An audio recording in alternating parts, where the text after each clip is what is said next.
Salut à tous, bienvenue dans cette 4e vidéo du défi 30 jours du blog objectif-bijoux.com.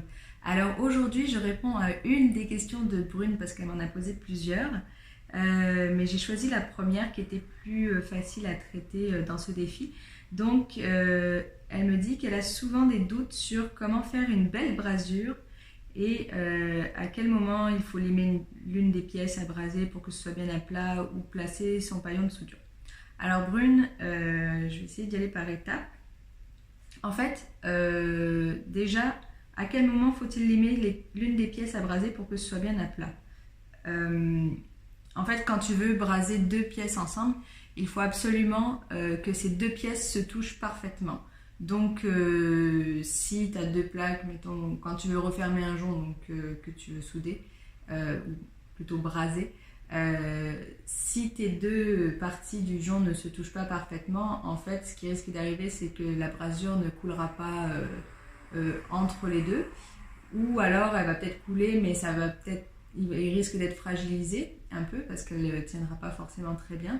Ce ne sera pas en fait une brasure optimale en fait, qui durera dans le temps.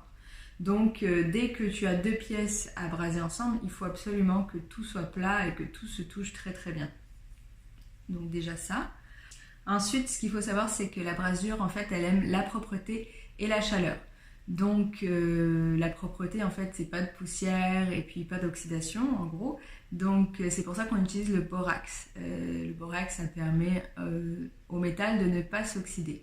Et puis la chaleur, bien sûr, c'est avec ton chalumeau que tu vas l'apporter. Et donc moi, ce que je te conseille, en fait, c'est de mettre ton borax là où tu veux faire ta brasure.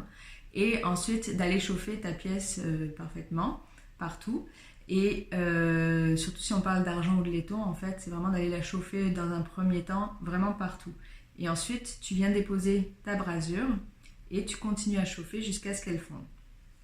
Après, au début, c'est un peu difficile à maîtriser parce qu'on a tendance à ne pas savoir trop où chauffer pour que la brasure aille là où on veut.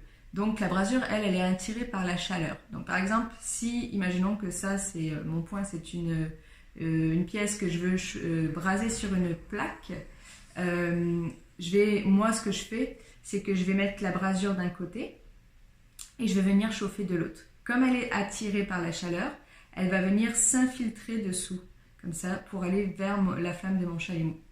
Et donc en général, il y a de très bons résultats avec ça, donc c'est ce que je te conseille de faire. Et puis tu vas voir, à force d'entraînement, tu vas finir par comprendre comment ça fonctionne et tu vas savoir instinctivement en fait où chauffer pour que la brasure aille au bon endroit. Voilà, j'espère que ça répond à ta question. Je vous souhaite une bonne journée et je vous dis à demain pour la prochaine vidéo.